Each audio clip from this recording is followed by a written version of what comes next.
Olá, então, bem-vindos a mais um encontro aqui do nosso curso de Épica Latina, com foco na Eneida, do Virgílio, e também as pessoas que acompanham as atividades do Clube de Leitura Ler o Mundo Antigo, ligado ao Laboratório de Estudos Clássicos aqui da Universidade Federal Fluminense.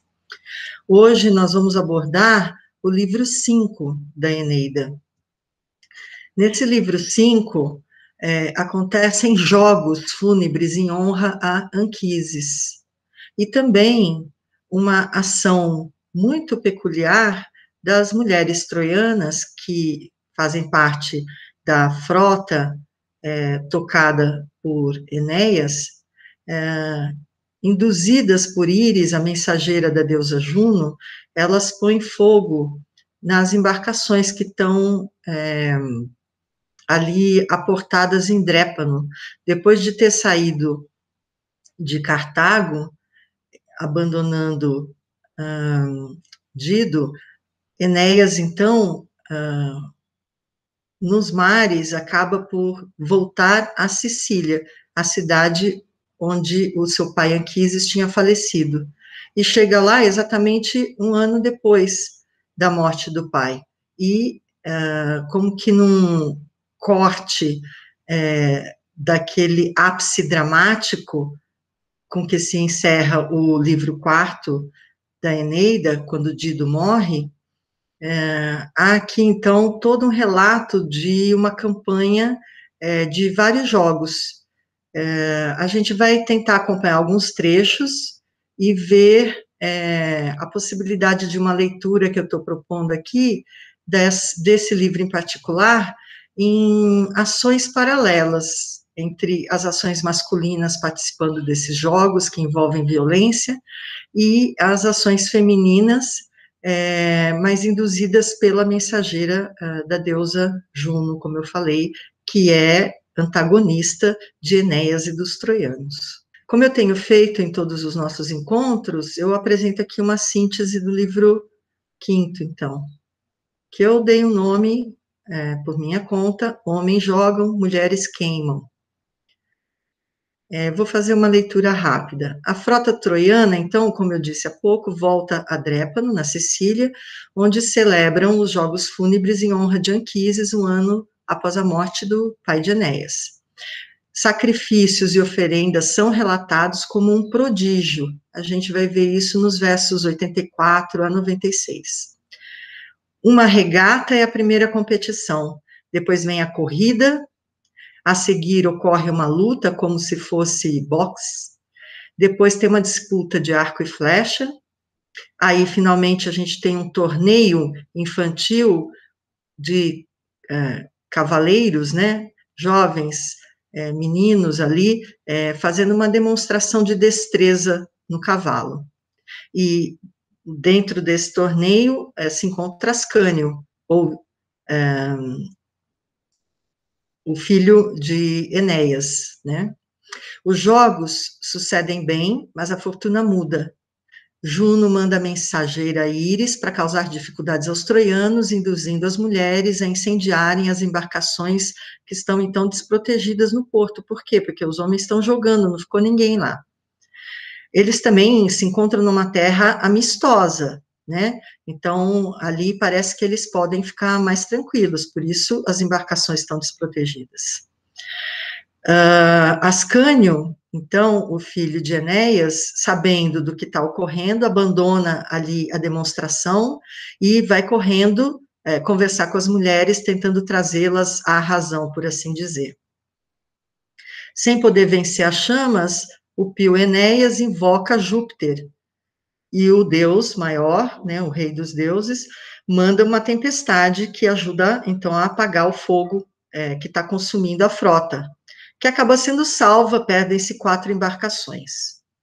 Diante desse cenário, há uma discussão, uma negociação, e decide-se, então, que idosos e mulheres que estavam cansadas dessa vida no mar já há tantos anos, né, resolvem ficar, então, na Sicília e fundam mais uma cidade, a cidade de Acesta, né, que leva o nome do rei local.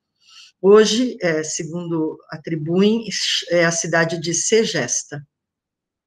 O episódio final desse livro quinto é a morte do piloto Palinuro, o piloto da frota, da esquadra, né? Ele está pilotando a embarcação onde se encontra Enéas, e que é a embarcação que conduz as demais. Bom, ao chegar a Drépano e constatar que tinham saído dali há 1 ano, portanto, vejam que a estadia em Cartago foi de cerca dessa duração, né, cerca de 1 ano. O que ocorre é que Enéas começa a fazer um ritual, né, oferendas, sacrifícios, tudo isso para ver se vai receber um augúrio positivo para a realização dos jogos fúnebres em honra ao seu pai. Nesses versos iniciais, então, do livro, acontece, durante essa cerimônia, ainda de caráter augural, um prodígio. E eu acho que vale a pena, nesses poucos versos, a gente ver mais uma dessas ocorrências singulares, né? E são várias na obra toda, como eu tenho dito. Mal acabara, então, de fazer umas certas oferendas, né, de fazer uma certa invocação, mal acabara Enéas de fazer isso, saiu do sepulcro serpente lustrosa, descomunal, que os anéis 7 vezes à volta da tumba desenrolou. 7 vezes passeia ao redor dos altares. Manchas escuras no dorso matizam-lhe a pele escamosa com pintas áureas, tal como fulgura no céu o arco-íris por entre as nuvens, 1000 cores brilhantes do sol retirando. Estupefato, o troiano a contempla, enquanto ela, serpeando muito docemente por entre as crateras, os copos delgados, prova os manjares variados e, sem a ninguém fazer dano, volta a acolher-se ao sepulcro, depois de tocar nas primícias. Incerto, Enéas, se o gênio daquele lugar então vira, se mensageira do Pai, com maior devoção continua o sacrifício iniciado. Aqui eu avalio que a gente tem alguns itens interessantes, né, para pensar. Primeiro, essa descrição de uma serpente, né, também bastante detalhada a descrição, como a gente teve daquelas 2 serpentes do episódio de Laocoonte. Só que essa serpente aqui se retira sem causar qualquer dano, né? A não ser ter provado das primícias, ou seja, daqueles manjares, daquelas comidas, oferendas que estão colocadas ali, né? Ela serpenteia entre as taças, os copos, né, com as oferendas de leite, de sangue, de vinho, mas não causa a ninguém dano. Outra coisa é a descrição física, né, desse prodígio, desse belo animal. Ele reluz, né, com pintas que tem um dourado, né, mas que reproduzem 1000 cores, como um arco-íris. Vale aqui lembrar que o livro 4, que a gente acabou no encontro anterior, aparece ali também Íris, né, como uma mensageira ajudando a concluir a morte de Dido, né, para poupar a rainha de mais sofrimento. Também Íris vai aparecer nesse livro 5, como eu já mencionei, mas aí já com uma intenção de atender, mais uma vez, a um pedido de Juno, mas prejudicando os troianos. Então, essa imagem do arco-íris está presente, até, digamos, repetitiva, nessa passagem do livro 4 para o livro 5, e acho que vale a pena mencionar isso. Por fim, eu fiz uma marcação o gênio daquele lugar, porque, mais uma vez, incerto, inseguro do que pensar, do que concluir, né? Enéas, sempre aquele que está hesitando sobre as coisas que testemunha e que vive, né? Ele não sabe se trata do gênio daquele lugar ou se é uma serpente que é mensageira do pai, e que ele faz uma leitura, então, de que seria um prodígio positivo, tanto é que ele faz um sacrifício ainda mais devotado. Eu coloquei a expressão aqui latina, genium loci, porque esse gênio do lugar é uma expressão latina, inclusive, que é usada nos estudos literários com bastante frequência. Qual é a ideia? A ideia é que cada lugar tem um gênium, tem uma entidade protetora do lugar. Isso é muito frequente na religião romana, né? Observar o respeito ao genium loci. Então, eu queria que vocês ficassem atentos a isso. Esse livro 5 também traz, entre esses versos 116 e 123, o que pesquisadores como os professores João Ângelo Oliva Neto, da USP, e Paulo Sérgio de Vasconcelos, da Unicamp, nos seus respectivos comentários a esse livro da Eneida, apontam como a chamada passagem etiológica, então, a passagem que justifica, que explica os nomes de determinadas famílias importantes da Roma Antiga. E é uma passagem breve, que eu não vou trazer aqui o texto, mas eu queria fazer uma correlação, porque como aparecem esses nomes dessas famílias, né? Eles aparecem no momento em que são apresentados os desportistas, né, que vão concorrer na regata. Então, a gente tem uma embarcação chamada Baleia, que tem um piloto Minesteu, e desse nome, por associação, Virgílio deriva o nome dessa gens, dessa família romana dos Mêmios. Há uma outra embarcação, que é a Quimera, que é tocada pelo Gias ou Guias, né? A essa não é feita nenhuma relação assim de família. Uma outra embarcação ainda, que é a Centauro, que é tocada pelo Sergesto, e aí desse nome deriva a família Sérgios. E finalmente uma outra embarcação chamada Sila, tocada pelo Cloanto, e desse nome deriva Cluêncios. Isso é feito por aproximação, é uma forma de, mais uma vez, estabelecer uma ponte entre o presente da audiência da Eneida e esse passado remoto, pré-romano ou proto-romano, a partir desses, podemos dizer, heróis companheiros de Enéas. É Cloanto que vai vencer, inclusive, a prova da regata. Nessa prova da regata, eu selecionei alguns trechos, não muito extensos. Há, por exemplo, um símile, que também é um desses dispositivos de construção literária que eu já salientei e que Virgílio usa com maestria. Aqui, ele diz: tal como a pomba, espantada de súbito no doce ninho de um esponjoso penedo, morada habitual desde muito, se precipita no espaço e na sua aflição bate as asas ruidosamente, e depois, mais tranquila, pelo éter sereno, fende, sem bulha fazer, grande abertas as asas robustas. Assim Minesteu, desse modo a baleia, por último, sempre voa na salsa campina, levada por ímpeto próprio. Então, o que quer dizer, né? O que está dizendo esse símile, se não for tão evidente no primeiro momento?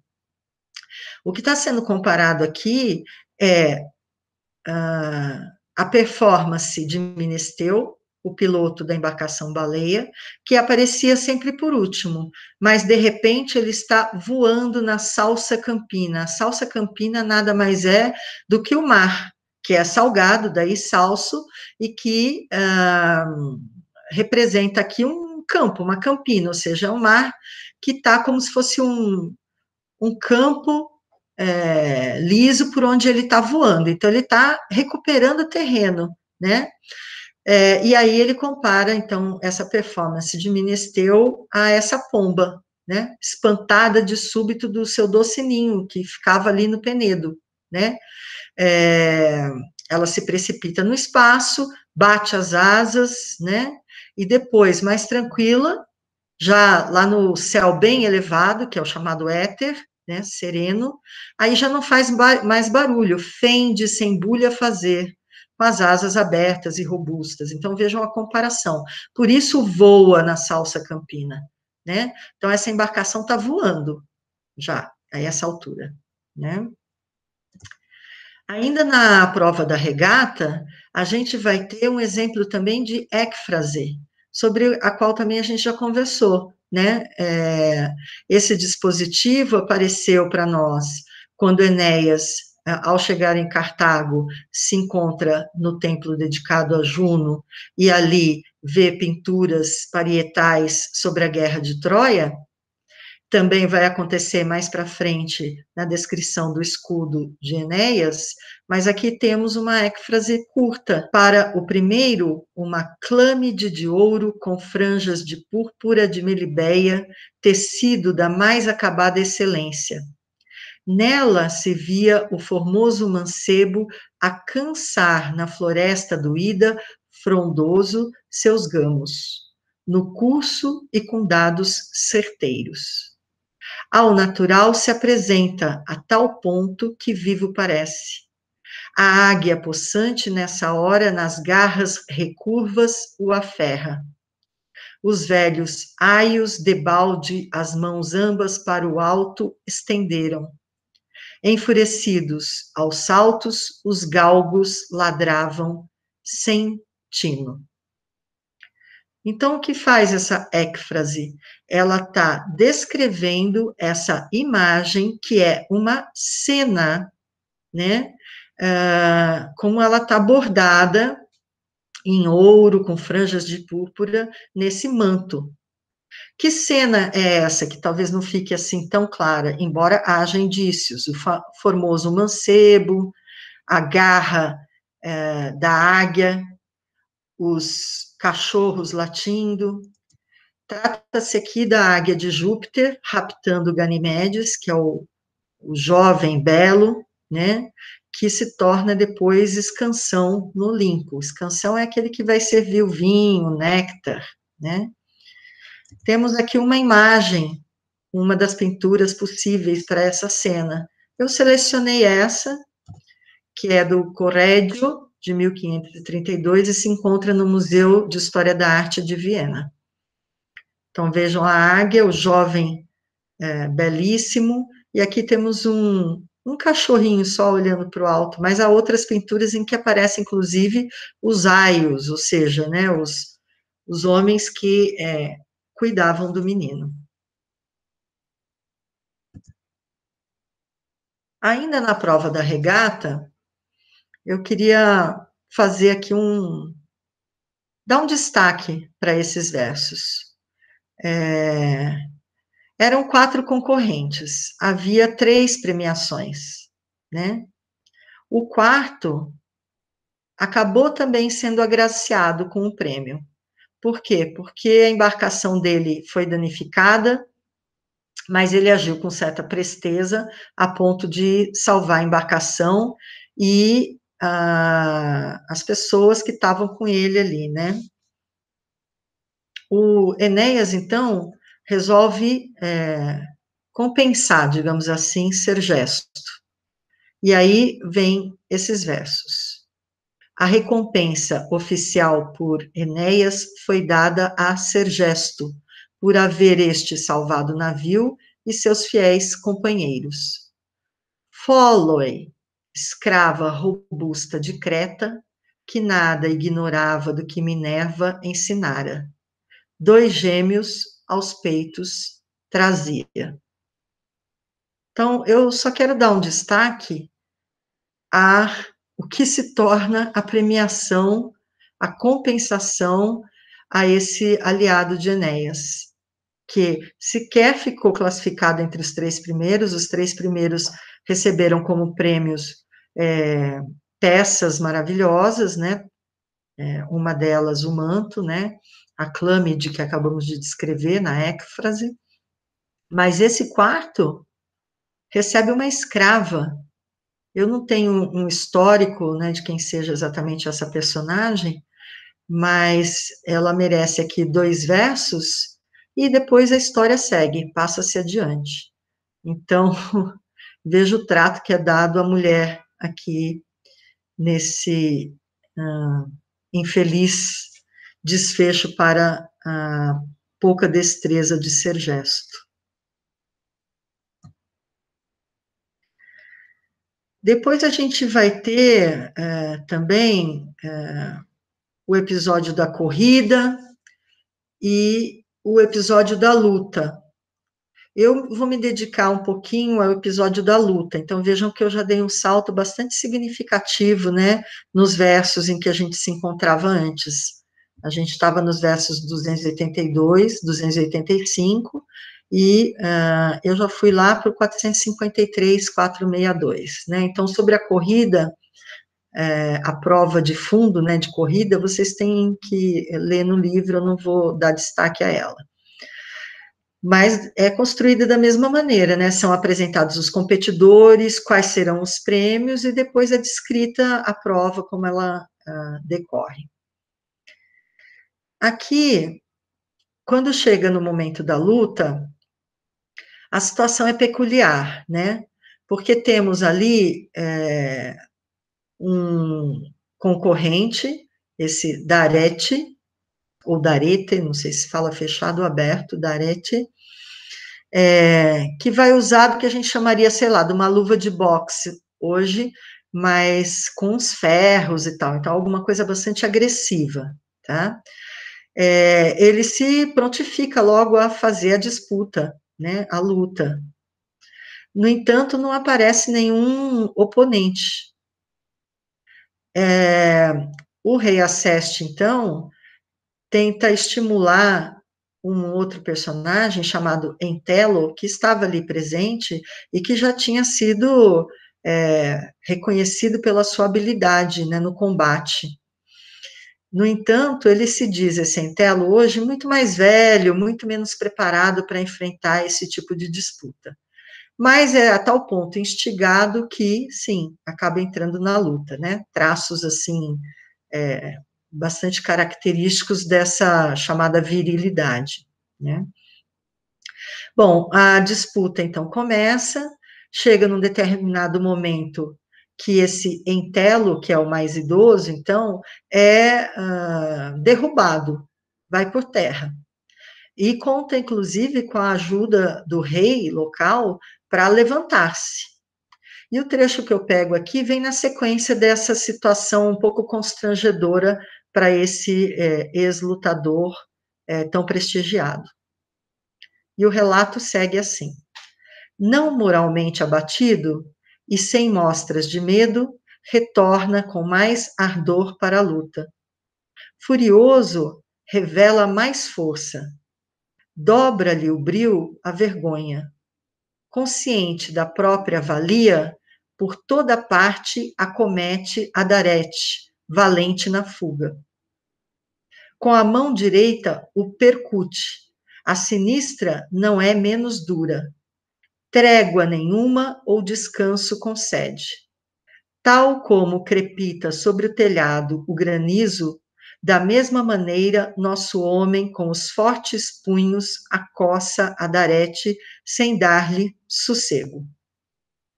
O pai Enéas, então, não consente que as iras aumentem, nem que a desforra de Entelo causasse mais fundos desgostos. Esse trecho, então, tem alguns itens importantes da gente observar. Primeiro, tem um símile aqui tão breve, que talvez passe até despercebido, mas é o símile do granizo, ó. Tal como crepita sobre o telhado o granizo. Da mesma maneira, nosso homem com os fortes punhos acossa a Darete sem dar-lhe sossego. Então, há uma comparação dessa ação do Entelo contra o Darete, ou seja, batendo o tempo inteiro, tal como o granizo, né, quando tem uma tempestade de granizo, fica batendo no telhado. bastante breve, mas interessante, pelo menos. E aí, além dos nomes dos pugilistas, né, eu coloquei também um sublinhado na expressão o pai Enéas. E eu tenho uma intenção em fazer isso, né? Essa expressão pater Aeneas aparece algumas vezes nesse livro 5, né? Não uma só, mais do que uma vez.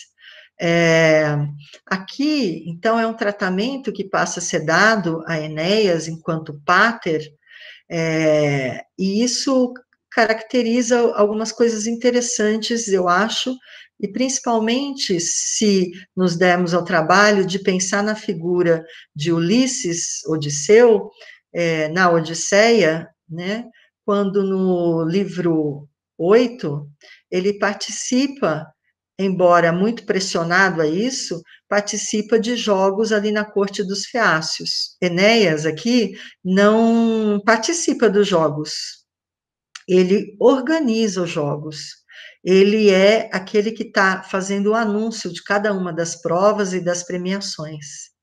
Então, aqui, a gente poderia dizer que ele está, enquanto pater e também pius, porque aparece isso algumas vezes também no livro 5, exercendo a sua pietas, né? Ele está homenageando o seu pai, portanto, aquela reverência aos antepassados que a Pietas carrega, né? Ele faz uma invocação aos deuses pedindo a anuência deles para a realização dos jogos, e certamente está valorizando a pátria troiana ao colocar os heróis troianos nesses combates esportivos. Aqui, ele age, então, como guardião dos símbolos da pátria, como líder dessa frota e desse povo. E também, como fica muito evidente nesses versos finais que eu expus aqui, também ele passa a ser um mediador, ou moderador, se preferirem, de situações que talvez pudessem levar a um desfecho pior do que simplesmente um pugilista muito machucado.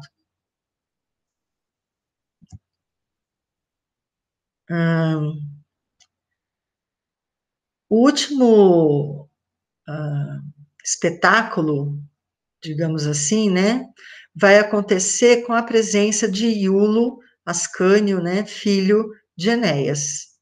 Essa última apresentação é dos meninos a cavalo, como eu mencionei lá na síntese. Eu escolhi 2 trechos, vocês vejam que tem um intervalo entre eles, mas que me parecem representativos do que a gente precisaria, ou poderia, pelo menos, tirar de uma leitura mais profunda desse livro 5, que parece, em alguns momentos, muito esquemático, né? Porque tem sempre, como eu disse, uma estrutura de apresentar quem vai disputar, quais são os prêmios e uma descrição de como ocorrem as provas. Não estou dizendo que não seja interessante, mas pode ter um apelo mais restrito do que outros livros da Eneida. Na retaguarda vem Iulo, que excede em beleza aos colegas. A cavalgar se apresenta num belo ginete sidônio, mimo da cândida Dido, da sua afeição testemunho. Os demais jovens cavalgam corcéis da Sicília, que Acestes lhes fornecera. Então, observem aqui algumas informações interessantes. Bom, ginete, tanto pode ser o cavalo, em língua portuguesa eu estou dizendo, né? Tanto pode ser o cavalo, quanto pode ser o cavaleiro. Nesse caso é o cavalo. Um belo ginete sidônio, sidônio é do povo de Dido, tanto é que ela está referida aqui. Mimo, como a gente sabe em português, um presente, um agrado da Cândida Dido, que é o quê? É uma prova da afeição que ela tinha pelo menino, pelo Iulo, ou Ascânio, como preferirem. Então, pulando um trecho, passando para esse 596 a 601, vem assim: esse costume, os torneios, primeiro de todos, Ascânio instituiu ao cercar Alba Longa de fortes muralhas e aos primitivos latinos mostrou como fora preciso que a juventude fizesse, de acordo com sua experiência. Aos netos seus, os albanos passaram. Por último, Roma deles esse uso adotou, jogos pátrios que ainda hoje perduram. Eu acho que fica bastante evidente como eu fiz uma seleção cuidadosa dos trechos. Porque se temos ali Iulo, bastante jovem, fazendo essa demonstração ainda num caráter amador, porque não era uma disputa, né, era uma demonstração, no entanto, caracterizado como belo e como cavaleiro num ginete sidônio doado por uma rainha, veja o que acontece num corte temporal, já colocando ele como parte da história de Roma, dizendo que foi ele, agora chamado Ascânio, que instituiu, quando criou Alba Longa, né, cercar Alba Longa, quer dizer, quando ergueu as muralhas daquela cidade que aparece para nós desde lá do proêmio do nosso livro, né, quando fala dos pais albanos, né, ele introduziu lá esses jogos, e ele mostrou como era que deveria ser feito. Por quê? Porque ele já tinha passado por isso, de acordo com a sua experiência. Achei muito belo isso, né? Como tem essa correlação num trecho que não dista muito do inicial que eu apontei. Não só isso, como a tradição passa de pai para filho, né? Até que Roma adota essa mesma prática, né? Dos jogos pátrios, que são chamados jogos troianos. Temos Ascânio, então, participando dessa demonstração a cavalo. Já tinha acontecido as provas da regata, da corrida, da luta e do arco e flecha. Nessa apresentação dos jovens, de repente chega a notícia de que estão pegando fogo as embarcações, o que leva os homens a se mobilizarem até o porto. Mas antes de todos, Ascânio.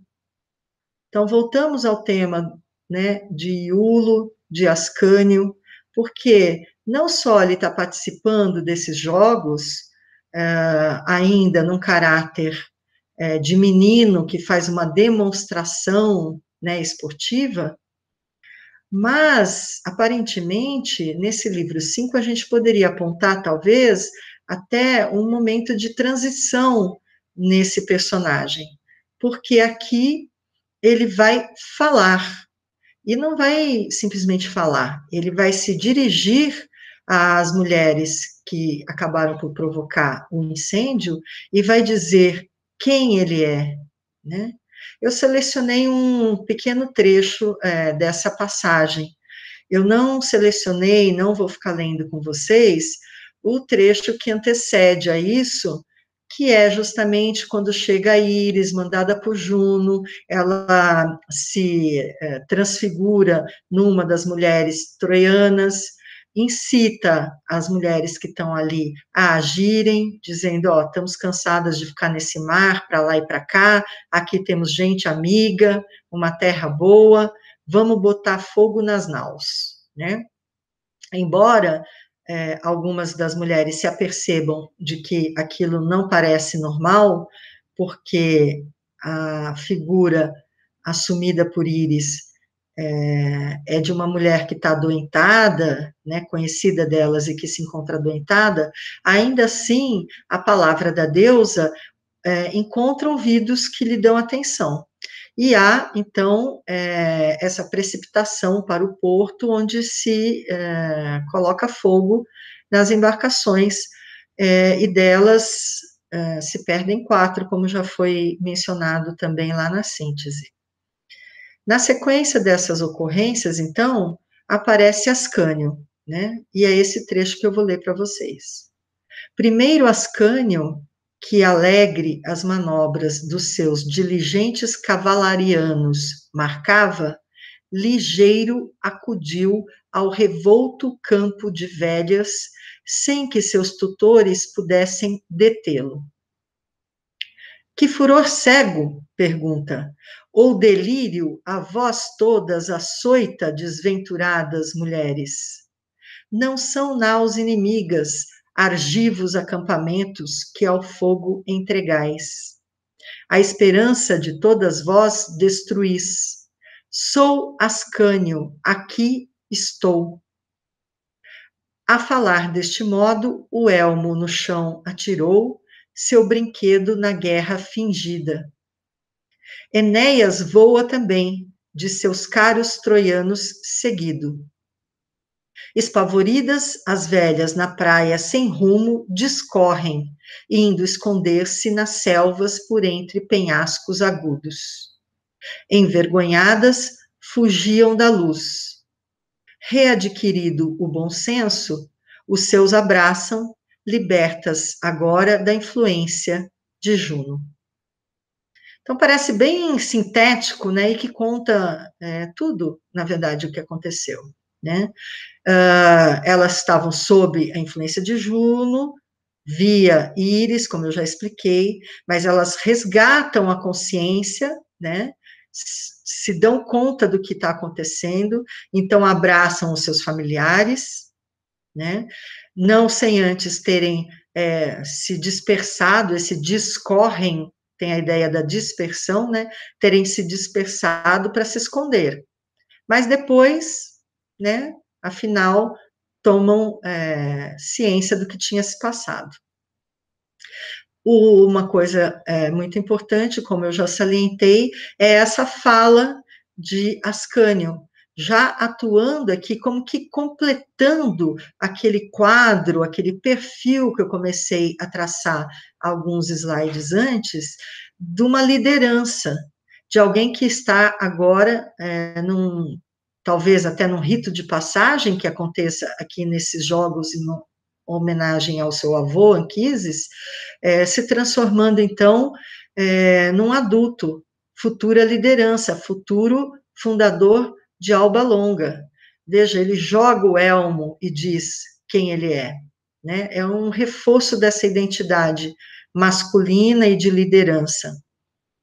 Mas esse trecho tem outras coisas que vale a pena a gente pensar, principalmente quando fazemos uma comparação com o latim e as opções tradutórias do Carlos Alberto Nunes, que é a nossa tradução de referência para esses encontros, para esse curso, né, que eu estou ministrando na Universidade Federal Fluminense, que é uma excelente tradução. A gente usa a edição da editora 34, que tem notas de rodapé riquíssimas, e uma importante introdução do professor João Ângelo Oliva Neto. No entanto, para aqueles que têm interesse particular, tanto na tradução quanto nos estudos feministas, vale a pena a gente olhar esses trechos que eu sublinhei. Campo de velhas, né? Ligeiro acudiu ao revolto campo de velhas. Em latim, aparece a expressão turbata castra. Isso quer dizer que é um acampamento perturbado, que está, digamos assim, em grande movimento, né? Que tem uma turba de pessoas fazendo alguma coisa, mas não está falando que é um campo de velhas, tá? Então, isso eu queria deixar um pouco claro.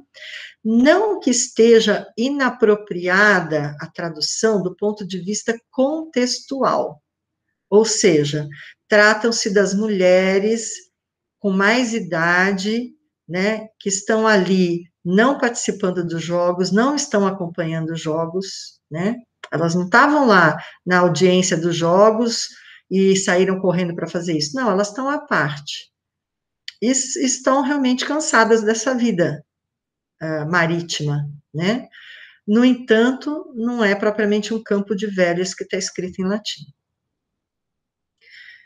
Eu ainda marquei essa palavra todas aqui, porque está simplesmente qualificando esse vós, né? Mas isso não tem um equivalente em latim,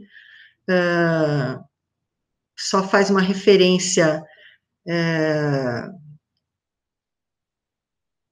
a, a um vocês, né, a um vós, mas não faz uma referência especificamente a mulheres, tá? Mas é pertinente aqui. Agora, desventuradas mulheres, né, o que que acontece?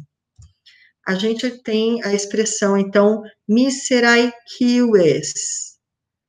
Quies aqui é cidadãos, né, são os concidadãos. Mas temos aqui a forma miserai, que está no feminino, né? Então, essas mísera quies, elas estão fazendo alguma coisa, são, então, concidadãs, né? Desventuradas está apropriado, porque mísera tem essa ideia, né, de sofredoras, donde desventuradas. E aí tem uma marcação bastante forte das mulheres, né? Que não me parece totalmente deslocada, mas também não está colada à formulação latina, né?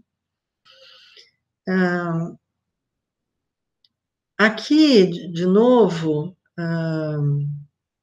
esse todas, que está de novo associado a vós, né? O que aparece em latim é vestras spes, né? As vossas esperanças, mas o vossas está com esperança, porque é feminino, né? Aqui o todas está de novo com esse vós, né? Então, vós todas, está marcando de novo o feminino junto ao vós, tá? Então, até esse momento, o que se pode observar é que o tradutor faz uma marcação, né, muito acentuada dessa presença da mulher nessa ação, né? Fica com várias marcas do gênero feminino aqui. Mas a gente tem mais coisa mais para baixo, né? Aqui onde aparece espavoridas as velhas na praia, aparece a expressão ilai, aquelas mulheres. E essas referidas mulheres, né, tornam-se espavoridas, as velhas de novo na praia. Espavoridas está longe de significar hoje alguma coisa boa, né? Teria, assim, um certo aspecto negativo. Também não creio que fosse para representar alguma coisa boa nessa cena. Mas, ao introduzir esse tipo de adjetivo aqui, muito certamente também para cumprir com a métrica do seu verso, porque o tradutor Carlos Alberto Nunes opta por um verso longo, que tenta reproduzir o isâmetro datílico estritamente, ou seja, com uma sílaba longa e depois duas breves, equivalendo no português a uma sílaba tônica e depois duas átonas, né? Ele tem que, muitas vezes, se ver na situação premido por inserir palavras. E, em geral, o que ele insere são adjetivos, comumente compatíveis com o contexto, né? Que eu acho que é o caso aqui. No entanto, obviamente, para os ouvidos e os olhos, né, do Brasil de hoje, fica reforçada essa ideia do desventuradas, espavoridas, velhas, né? Tudo muito negativo. Embaixo ainda temos esse envergonhadas, né? O envergonhadas retoma o verbo piget, que é um verbo impessoal, aqui apresentado na terceira pessoa do singular, né? Que não está tendo aqui uma atribuição de masculinidade ou feminilidade. No entanto, é uma tradução adequada, correta, mas aumenta o leque do desventuradas, espavoridas e envergonhadas, né? Inclusive, uma construção assim que parece bastante grave, né? Muito grave do que aconteceu.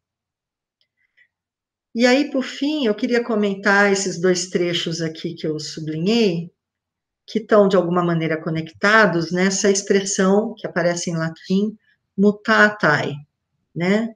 Então, quando elas readquirem o bom senso, porque se libertam dessa influência de Juno, elas estão, então, modificadas, mudadas, né? É essa expressão mutatai que representa tudo isso, readquirido o bom senso, libertas agora da influência de Juno, está escrito isso, né? Mas não tem o libertas ali. Diz que o seu peito, né, o peito delas, o coração delas, está livre agora de Juno. Mas toda essa ideia mais complexa está, de alguma maneira, retratada numa só palavra, que é essa mutata aí, né? Então, eu queria observar isso como, numa leitura crítica, e, sendo possível, fazer a comparação entre o latim e o português, para aqueles que têm essa habilidade, né, já linguística, a esse ponto, observar como pode reforçar a ideia pejorativa dessas agentes, elas fizeram algo que é muito negativo para todos os troianos. No entanto, a versão em língua portuguesa me parece que é até mais contundente do que a latina. Bom, diante do ocorrido,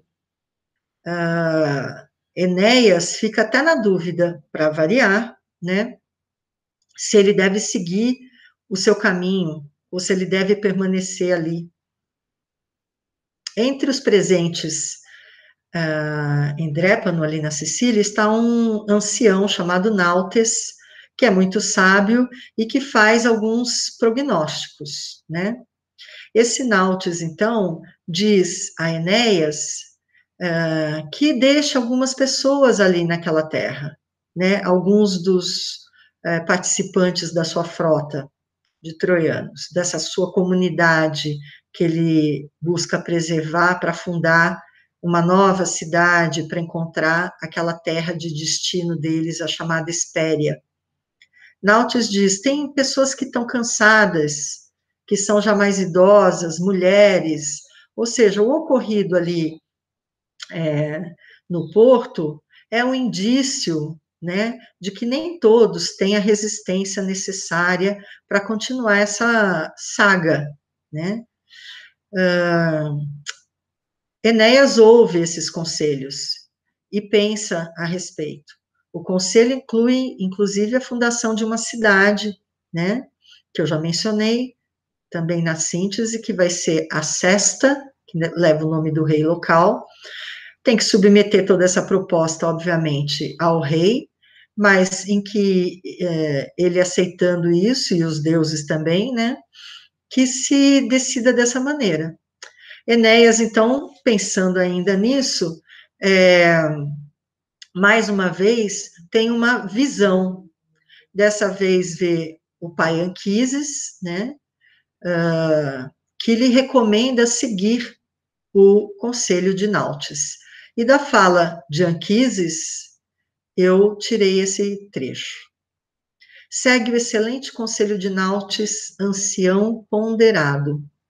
A fina flor dos guerreiros troianos, os homens mais fortes, conduze à Itália. Com gente muito dura e trato difícil, terás de haver-te no Lácio. Porém, antes desce às moradas do torvo Dirte, e uma vez alcançado o insondável Averno, filho, procura-me, pois não demoro no tártaro escuro, sede das sombras tristonhas, senão entre almas piedosas nos belos campos do Elísio, onde a casta Sibila te há de levar sem erro, depois de imolares as negras ovelhas. Conhecerás tua prole, a cidade que os fados te aprestam. Obviamente, eu selecionei esse trecho com muitas intenções, né? Primeiro, porque o Enéas, aquele que nunca decide na primeira, recebe mais um aconselhamento para cumprir o que sugeriu Nautes, né? Que é o que vai acontecer. Ficarão ali alguns dos membros da comitiva de Enéas, essas pessoas idosas, mulheres. Enéas vai fundar a cidade, ou seja, traçar o local sagrado de onde partirá, né, partirão as fundações dessa nova cidade, ele exercendo, então, esse papel de fundador de cidades, esse perfil de sacerdote também, né, que marca a terra para a criação da cidade. Isso tudo será feito. Mas é importante o que se observa aqui. Ele não deve deixar para trás os homens mais fortes. Esse ele precisa levar com ele, perdão. Os guerreiros. Por quê? Porque ele vai se deparar no Lácio, que é aquela região da Espéria onde ele vai aportar, com gente de trato difícil, né? Com Turno e o seu povo, né? Os rútulos. Então vai haver combate. E ele precisa de homens fortes ao lado dele. Mais do que isso ainda, Anquises fala o que ele tem que fazer antes de chegar ao Lácio. Antes de chegar ao Lácio, ele tem que visitar o mundo dos mortos, a chamada catábase, né? O episódio de visita ao mundo dos mortos, estando ainda o herói vivo. Isso vai ser descrito com bastante detalhe no livro 6. Portanto, esse trecho do livro 5 já é uma preparação para a leitura do livro 6. Está certamente conectado com o livro 6. Não só nesse aspecto, eu vou mostrar um mais no próximo slide, se eu não estou enganada. E aí, Anquises aqui fala coisas que a gente vai ver também logo no nosso próximo encontro, mas que são interessantes de notar. Ele diz, não demoro no Tártaro escuro. Demorar quer dizer, ele não está alojado ali, né? Ele está entre as almas piedosas, não entre as sombras tristonhas. O conceito de outro mundo, né, do mundo dos mortos, para a Roma antiga, não é o conceito, digamos, que a gente tem de céu e inferno, né? Essa dualidade. Iam todos para o submundo, né? O mundo inferior. Mas havia lugares específicos para as almas, digamos assim, mais agraciadas e as menos agraciadas, né? Onde se encontra Anquises? Nos belos campos elíseos, ou do Elísio. E lá, a Sibila, que já foi mencionada noutra oportunidade, vai conduzi-lo, né, até lá, vai conduzir Enéas até lá, depois que for feita uma oferenda de ovelhas negras. Vejam que a oferenda é para os deuses ínferos, né? E mais ainda, o Anquises já dá uma pitadinha do que vai acontecer no livro 6. Ele vai dizer, aí você vai saber quais serão seus descendentes e o que é que te aguarda, né?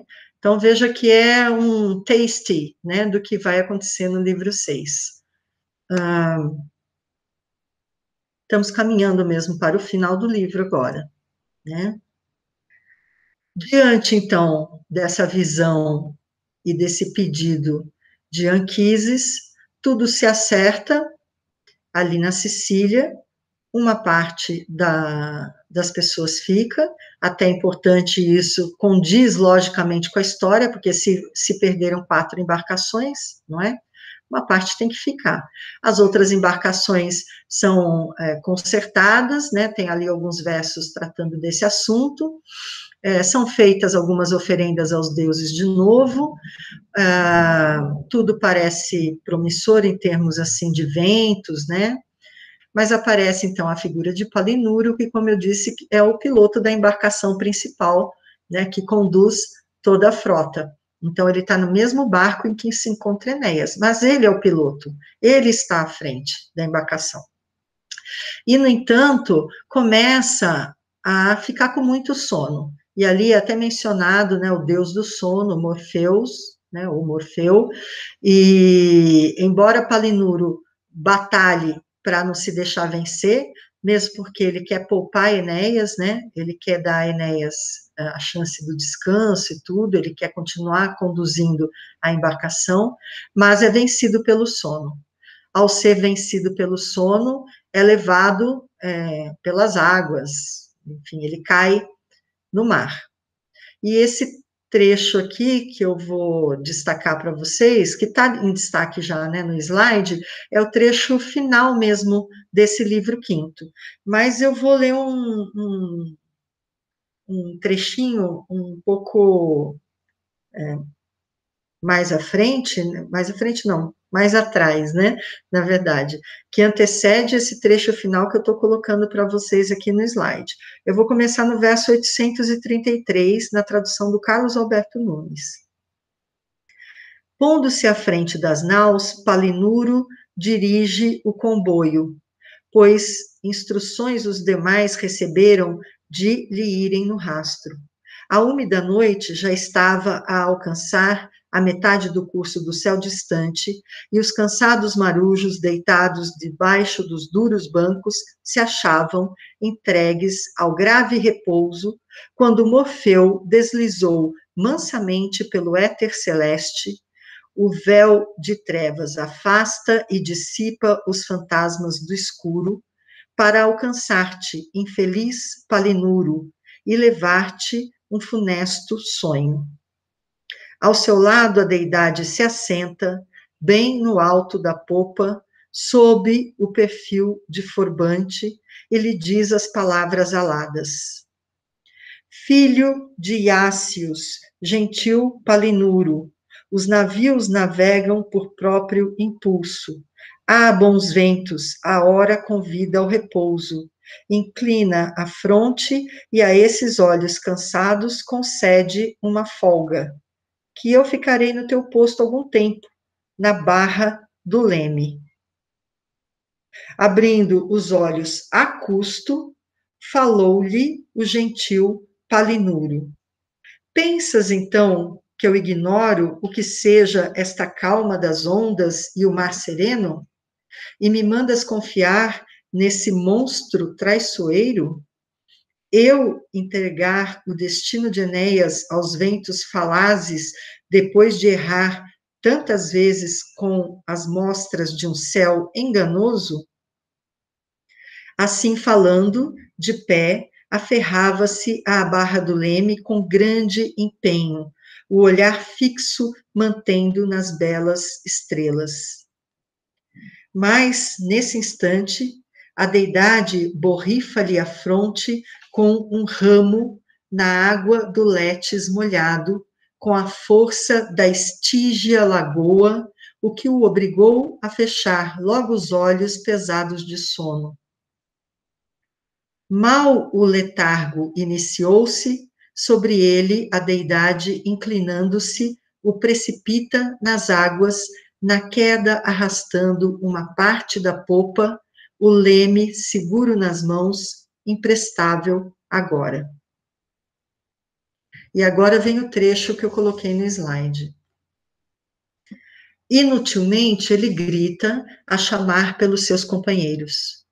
Rápido o nume se eleva, confiado nas asas ligeiras. Quanto à flotilha, prossegue segura no rumo traçado, com base apenas nas belas promessas do Glauco Netuno. Aproximava-se do promontório das duras sereias, temido outrora e branqueado de ossadas de tristes naufrágios. Roucas batidas ao longe soavam do mar contra as penhas, quando o troiano advertiu que seu barco vogava à matroca, sem comandante. Ele próprio o dirige nas trevas ambientes, a gemer fundo e ao quebrado com a perda do amigo dileto. Por que confiaste na bela aparência do mar, Palinuro? Em terra ignota terás de jazer, insepulto e sem nome. Acho também essa parte final desse livro 5, a parte mais encantadora, né, desses episódios que são listados aqui. Essa batalha, né, de Palinuro com o próprio sono, com o cansaço, né? É descrita de uma maneira, alegoricamente pensando, né? De uma maneira belíssima, né? Como a gente se vê vencido por essas forças que nos suplantam, né? O trecho final mostra que o Palinuro vai acabar insepulto, né? O sem nome quer dizer, ele não tem ali um local onde se encontra uma lápide, né, para ele com o seu nome. E isso é fundamental, porque Palinuro é uma das figuras, uma das sombras que Enéas vai encontrar na sua visita ao mundo dos mortos, né? Aqui temos a expressão amatroca, que é uma expressão um pouco desconhecida, me parece, né? Mas logo em seguida vem a expressão sem comandante. Então, esse amatroca, que quer dizer sem rumo, está claramente explicado com esse sem comandante, né? O troiano, com T maiúsculo, é Enéas. Lembra-se que Enéas estava nessa embarcação? Então, a embarcação continua. O pobre do piloto dormiu, de alguma maneira foi parar nas águas, aqui conta que que o deus, né, do sono jogou ele nas águas, mas de alguma maneira ele se desequilibrou, caiu nas águas, morreu afogado. Ele gritou, ninguém o ouvia, todos estavam dormindo. E a flotilha, né, as embarcações continuam, inclusive a dele, continua ali, até que de repente começa a haver algum tipo de digamos, incômodo, né, na navegação, a ponto do troiano se dar conta de que não tinha rumo mais a embarcação. Aí Enéas assume o comando do barco e se lamenta, dando-se conta de que Palinuro ali já não estava, portanto, tinha falecido, né, em alto mar, e lamenta essa condição de um morto que não recebe uma lápide. E sobre isso a gente vai saber mais no livro 6, que é o livro que a gente vai tratar no nosso próximo encontro.